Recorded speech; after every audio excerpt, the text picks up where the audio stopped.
नमस्कार, मी भारती पाटील. स्वागत आहे तुमचं आपल्या किचनमध्ये. आज मी बनवणार आहे ढोबळी मिरचीची रस्सा भाजी. तर भाजी बनवण्यासाठी मी एक ढोबळी मिरची घेतली आहे. आतील बिया काढून घ्यायच्या आणि बारीक तुकड्यामध्ये कट करून घ्यायची. मिरची आधीच स्वच्छ धुवून घ्यायची. सोबतच एक बटाटा घ्यायचा. मी साल काढून घेतली आहे, नाही काढली तरीसुद्धा चालेल, आणि बारीक तुकड्यामध्ये कट करून घ्यायचा. एक मध्यम आकाराचा कांदा बारीक कट करून घ्यायचा. सोबतच एक टोमॅटोसुद्धा बारीक कट करून घ्यायचा आहे. सगळे जिन्नस म्हणजे टोमॅटोसुद्धा व्यवस्थित स्वच्छ धुवून कट करून घ्यायचा आहे. सगळे जिन्नस कट करून झालेले आहेत. आता आपण भाजी फोडणीला घालूया. तर भाजी फोडणीला घालण्यासाठी गॅसवरती कढई ठेवायची. तेल घालायचं. तर छोटे 3 चमचे तेल घातले मी याच्यामध्ये. तेल गरम झालं की फोडणीसाठी अर्धा चमचा मोहरी घालायची. कढीपत्त्याची 5-6 पानं घालायची आणि कट करून घेतलेला कांदा घालायचा. साधी आणि सोपी सुटसुटीत भाजी आहे ही. कांदा थोडासा हलवून घ्यायचा आणि आलं लसूण पेस्ट घालायची. मी नेहमी नंतर पेस्ट घालते, म्हणजे कांदा थोडासा फ्राय झाल्यानंतर मग मी आलं लसूण पेस्ट घालते नेहमी, कारण आलं लसूण पेस्ट चिकटते तळाशी.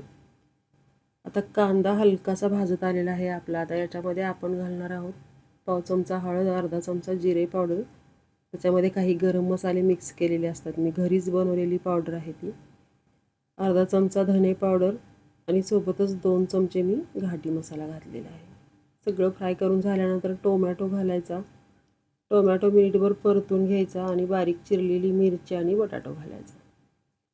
बटाटा मिरची 2-3 मिनटं छान फ्राय करून घ्यायचं मसाल्यासोबत, म्हणजे अगदी तेल सुटेपर्यंत फ्राय करायचं आणि नंतर घालायचं याच्यामध्ये पाणी. तर पाणी जवळजवळ 1.5 ग्लास घेतलेलं आहे मी घालायला, आणि हे बघा किती छान फ्राय झाले. आता घालूया याच्यामध्ये पाणी. पाणी घालायचं, व्यवस्थित हलवून घ्यायचं आणि मीठ घालायचं. पाव चमचा मीठ घातलंय मी इकडे, म्हणजे भाजीमध्ये.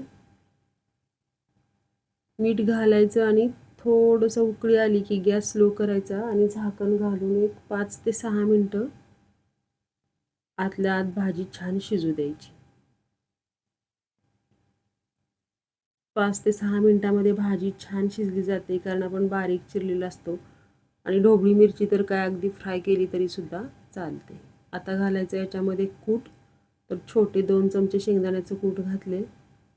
कोथिंबीर घालायची आणि एकदम स्लो गॅसवरती 2 मिनटं ह्याला परत शिजू द्यायचं.